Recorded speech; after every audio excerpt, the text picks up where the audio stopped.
Okwogera ne Katonda buli ku makya y'ensula ennamu ekulukutira mu bulamu bwaffe ne tufuna amaanyi agatuyamba okuyita mu lunaku lwonna.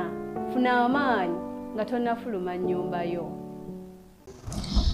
Abaagalwa abantu ba Katonda neera tukomyewo ku nsulo y'enkya. Okoze bulungi okulembeka ku nsulo ejjudde amazzi agalimu obulamu. Twebaza Katonda abukeesezza n'okutuusa leero. Ate era twebaza Katonda kubanga atuwadde ekiseera tubeeko bye tuyiga ebirala. Mukama waffe mulungi.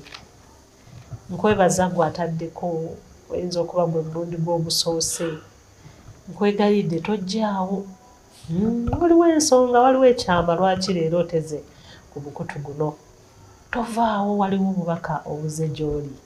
Mukama bw'ayagala okutuusaako ng'omuntu we. Katonda waffe atwagala nnyo na buli kimu agamba nze mmanyi pulaani ze nnina gy'oli nga nnungi osobole okubeera n'obulamu obulungi. Ebyo biri myezemya. Kaakano olwaleero tuzze era ku nsulo Katonda waffe abeeko by'atugamba. Nze Lydia Mugalu kuva mu kanisa eri eyeekanyanya batumiddeko bantu bange. Era mu kiseera kino tugenda kweyongerayo n'ekyokuyiga. Nsaba tuwombeke olw'okusaba. Katonda waffe tweyanzizza olw'ekiseera ky'otuwadde nate. Era tukusaba Mukama otulungamye mu kuyiga kwa leero tuyigirize wa Yesu Kristo omulokozi waffe. Amiina. Tuzze tulaba ebigambo ebikulu ddala, sijja gamba nti ebikambwe. Newankubadde simanyi gwe bw'obiwulira eyo. Tuli mu kitabo kyakubikkulirwa. Ekitabo abantu abamu kye bagamba nti ekizibu mu butuufu Mwoyo wa Katonda bw'atakubeera kiba kizibu.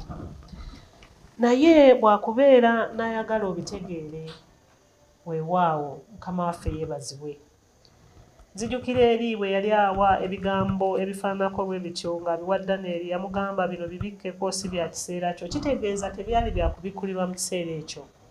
Naye bw'olaba Katonda abikkudde ebigambo mu kiseera kino, kitegeeza biseera ebigambo bituukiridde mu biseera byo. Kale Katonda n'olwaleero yagadde twongera okubikkulirwa ekigambo kye. Ani akitubikkulira? Katonda yennyini y'akitubikkulira. Si maanyi gaffe. Waliwo eyambuuza naye Katonda okukwekerera ebintu ebyo yali ategeeza ki? Njagala okutegeeza bw'oba ng'obadde ofolowinga okuva gye twatandikira. Kuba tuva lunyiriri ku ki? Ku lunyiriri. Oyinza okutegeera lwaki Katonda abikka ku bintu ebyo. Waliwo oluusi lwe bibikkulwa abantu abamu ne banyiiga n'okunyiiga. Kuba bw'abibikkula ate abiteekerawo ddala nga bwe biri. Abamu ne banyiiga namu. Naye nakulabudde nti bw'onyiigamu oba onyiigidde Katonda. Kubanga aleese okulabula kwe n'akukubikkulira bulungi. Okutegeere nga n'ensonga enkulu ayagala ove mu bubi odde mu bulungi. Ayagala otambulire mu kkubo erigenda okutuusa mu bulokozi. Sitaani bye yasubwa ayagala naffe tubisubwe. Ayagala kutuzikiriza. Katonda kyava agamba abikkulira obubi bwe na biki ebigenda okubaawo.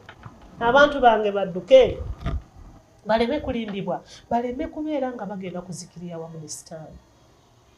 Mukama waffe yeebazibwe. Ne leero twongere mu maaso. Jjo twalabye ensonga enkulu yabadde ku bulimba okweyongera.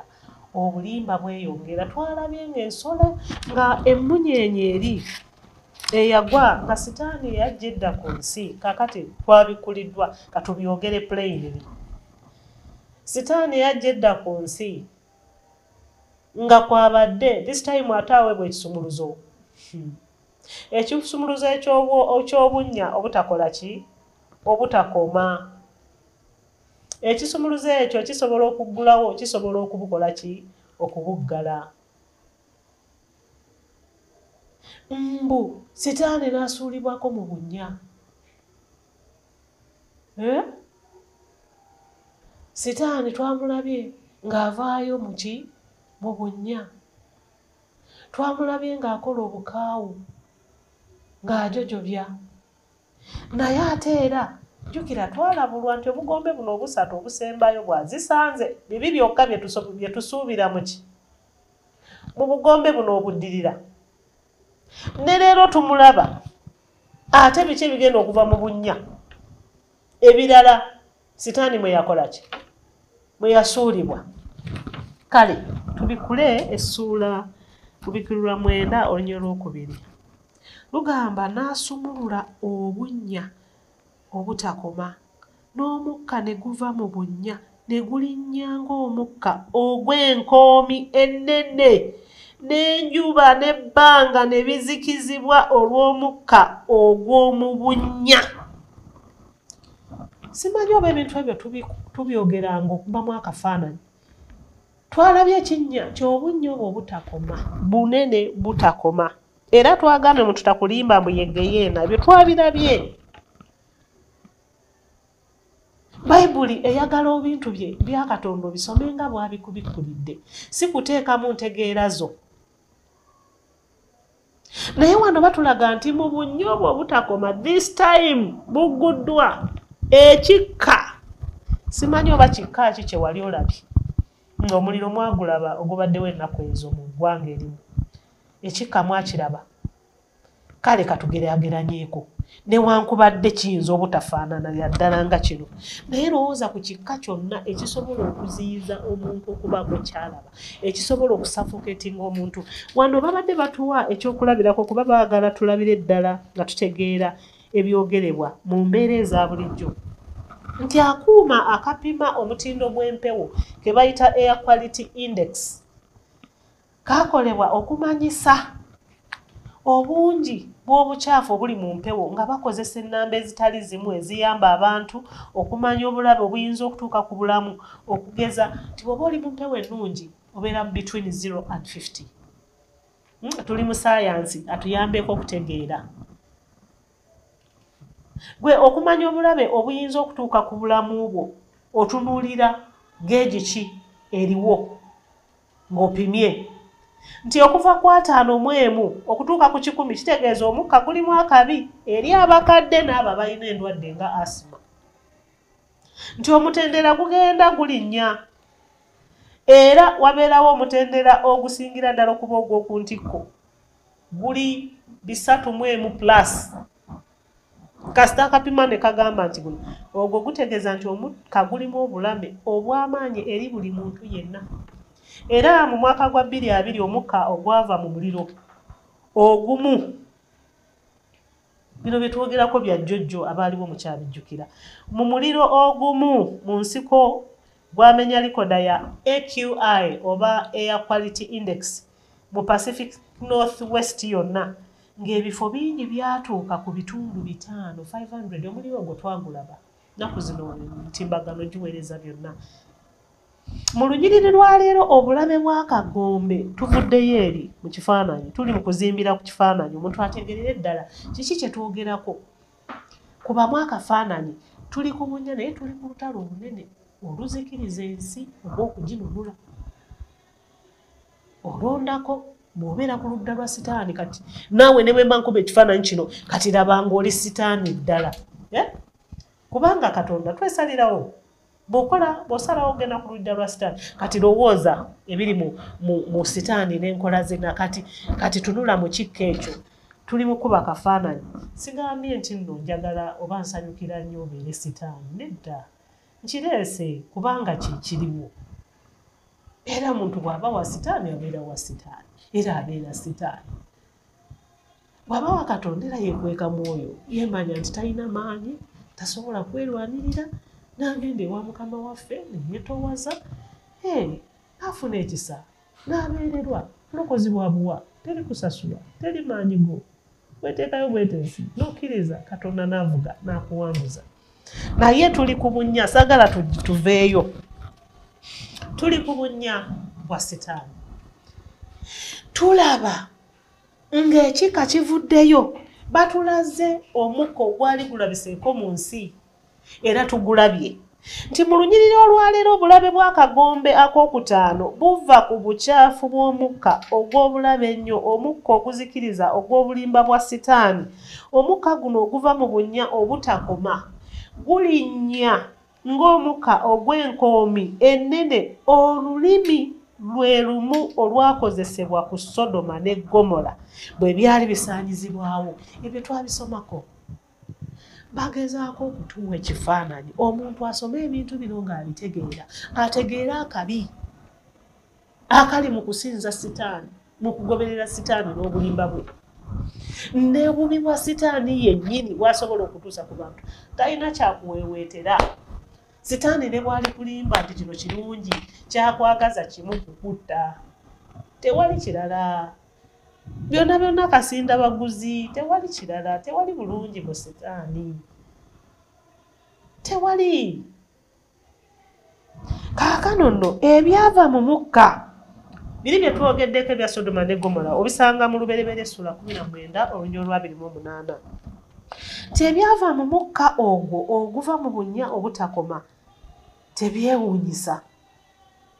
Ebikolwa bya Sitaani bigenderera kuziba mirimu gya Yesu Kristo. Ye tukirabye nga Bayibuli bw'ennyonnyola.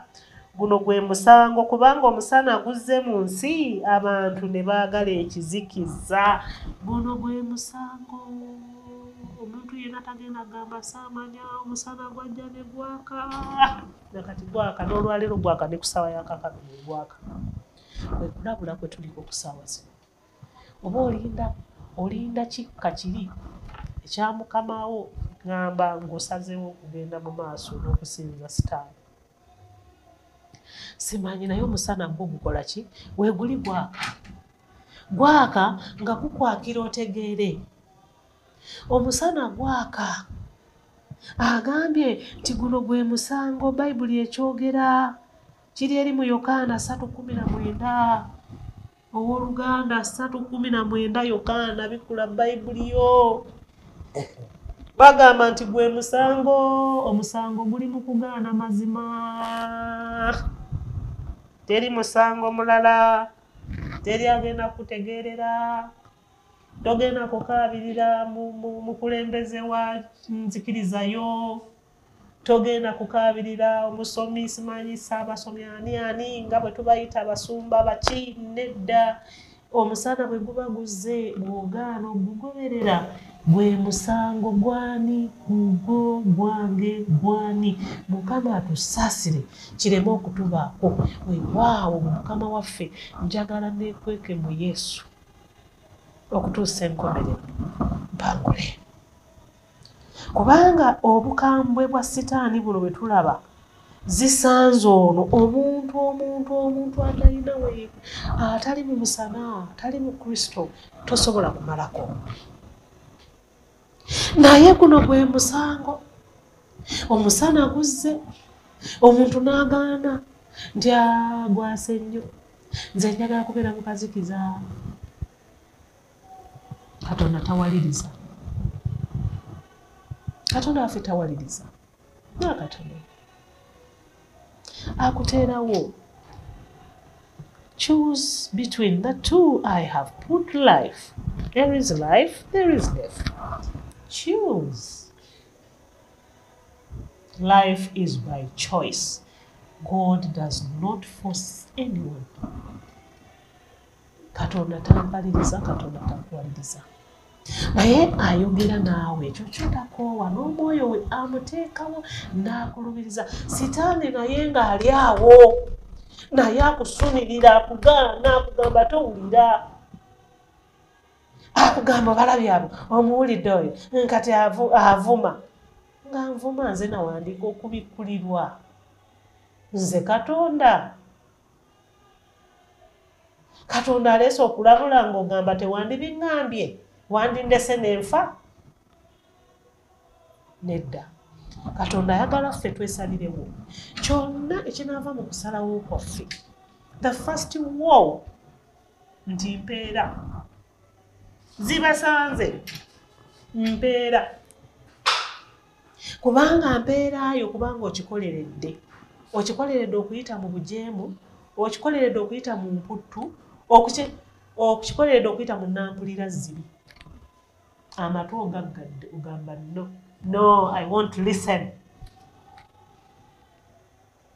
Katonda waffe nno takooye kyavudde atwongera omukisa guno agamba guno gwe musango nsaba omusango ogwo guleme kubeera ku gwe ampuliriza guleme kubeera ku nze ababadde mu kyokuyiga ekyokwaleero nsaba tubeere mu bulamu omusango buleme kutubaako. Kaakano nno nga tweyongerayo okusoma Katonda yagamba omutume Pawulo nti omulimu gwe gwali gwa kuzibula abantu amaaso bakyuke okuva mu kizikiza badde eri omusana, okuva mu buyinza bwa Setaani badde eri Katonda. Eri mu bikolwa by'abatume 26:18. Kristo ye musana. Kati nno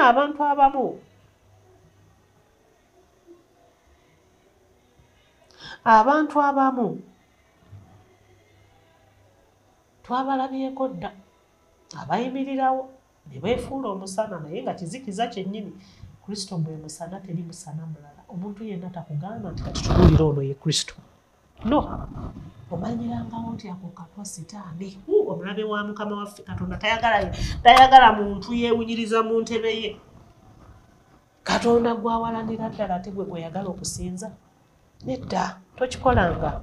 Kaakano nga tugenda okumaliriza, Kristo ye musana gw'ensi, Yokaana 8:12. Era enjuba ey'obutuukirivu, Malaki 4:2 agamba era Omwoyo Omutukuvu alinga omukka, Yokaana 2:22. Oba empewo, mu ngeri endala y'empewo bwe kiba nti byombi enjuba n'empewo byazikizibwa mu kiseera eky'akagombe ak'okutaano, kibeera kitegeeza nti Setaani yasumulula okuva mu bunnya obutakoma, yasiikiriza enjiri ya Kristo erokola. Tuli mu kunnyonnyola bino ebintu, njagala nabisoma wano bulungi omuntu ategere nemena kuluma lulimi luno nga nteekamu Oluganda olukyamye. Abaruumi 1:16 bw'egamba nti ekkubo ery'Omwoyo Omutukuvu erituuka mu mazima ye Kristo, Yokaana 16:13. Nti kati omukka guno bwe gubanga obunnya obutakoma, tuzzeeyo ku lunyiriri luli tulukaatirize lwe tuliko okubikkulirwa 9:2. Nti n'asumulula obunnya obutakoma n'omukka ne guva mu bunnya ne gulinnya ng'omukka gw'enkoomi ennene, n'enjuba n'ebbanga ne bizikizibwa olw'omukka ogw'omu bunnya. Ekyo Setaani kyakola oba kyagenda okukola oba kyakoledde ddala. Nti batulaze ekifaananyi kiri fizikale eky'omukka ogugenda okuva mu bunnya Setaani mwali obwo butakoma, gujje gwambuke gulyoke gusaanikire, enjuba n'ebbanga bizikire, awabadde ekitangala kizikiza kikwate. Eyo y'enkola ya Setaani. Naye nga Kristo gwe musana, ekigambo kya Katonda yettabaaza, enzikiza eyogerwako ya Mwoyo. Setaani alyoka azikize ensi ereme kulaba musana nga Kristo takyalabibwa, balaba omuntu oli ayimiriddewo okweyita Kristo, ensi emugoberere emusinze. Bawulira by'abantu mu kifo ky'okuwulira ekigambo kya Katonda kye byogera. Teri nzikiza esinga eyo, naye ng'evaawa? Eva mu bunnya bwa Setaani. Zisanze ensi. Zisanze. Mukama atusaasidde n'atuwa okulabula ku bintu bino. osanga ebimu byandibaddewo abantu ne bacacanca nti yes ono alaze amaanyi oluusi nno bakuleiminga mbu bagaweebwa bawaweebwa mu kugava mu ggulu. Teri muntu Katonda gwasanyukira kubunyiriza mu ntebe ye, ekyo kyo tekiriyo. Teri muntu yeeyita Katonda n'ogamba mbu alina maanyi gava mu ggulu. Teri muntu akugamba nti kati gwoba otunuulira olw'okusonyiyibwa ebibi naawe n'olyodda awo n'okkiriza. Don't be slaughtered like that as if no warning has come your way. No! Tova ku biragiro bya Katonda omuntu akugamba nedda nyweza amateeka ga Katonda naye nga gakukwasizza nga geesige ga Katonda. Zuukuka neko omusana gwa Mukama waffe gwake. Tokkiriza kizikiza ekyo ekiva wansi mu nzikiza mu kituli mu kinnya ekitakoma ekya Setaani olw'okuba ebisumuluzo akalembereza akayina. Bisaanikira omusana otuuke n'ogamba nti kanjira mbeerako mu kizikiza gwe musango. Twakirabye dda ti kubanga omusana guzze naye abantu ne beegomba ekiki ekizikiza gwe musango ate nga gwakwesalirawo. Twakirabye bulungi nga mundagaano enkadde emisango emikambwe girangirirwa ku kigambo zisanze omubi anaabanga omubi kubanga anaaweebwanga empeera y'engalo ze. Okikolerera na bukolerezi n'osalawo n'ogamba nze eno empeera gye njagala. Obikula n'okubikula by the way ne mukola Bible study ne munyumyamu ne mubikula Bible n'omugamba bikula eyiyo n'agisoma n'agamba ky'ogamba gano ge mateeka ga Katonda.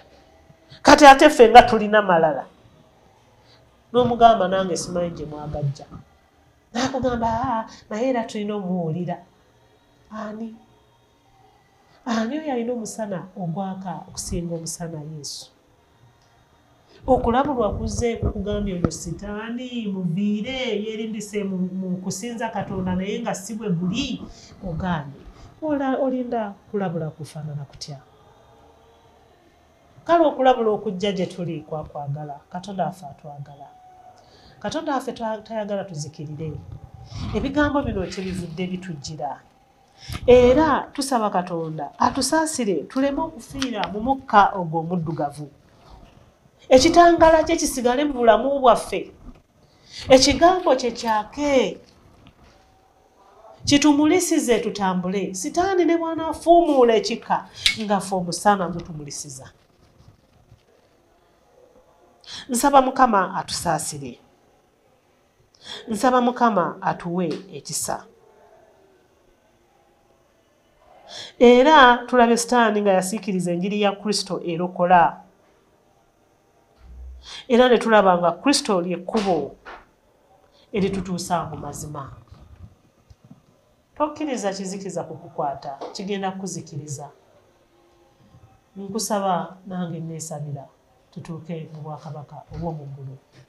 Tubeere nga Soba, omwoyo Mukama bw'ayogera naffe, omwoyo Mutukuvu bw'ayogera naffe olw'okutulabula olw'obulungi, tuleme kunyiiga, tuleme kukolera mulabe, wabula twefeeko tusobole okusikira obulamu obutaggwaawo kuba Mukama waffe ky'ayagala.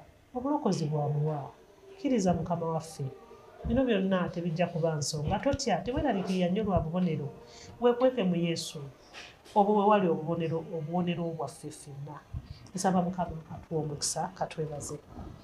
Tweyanzizza Katonda waffe, tweyanzeege. Tukusaba Mukama oyongere okubeera mu naffe. Ebyo byonna n'okutiisibwatiisibwa kw'omulabe nga bijja ffe nga twekwese mu ggwe. Omusana gwo gutwakize gutumulisize ekkubo ekiwejjowejjo nga tutuuse mu bwakabaka ku bwa Yesu Kristo omulokozi waffe. Amiina. Okwogera ne Katonda buli ku makya y'ensula ennamu ekulukutira mu bulamu bwaffe ne tufuna amaanyi agatuyamba okuyita mu lunaku lwonna. Funa amaanyi nga tonnafuluma nnyumba yo.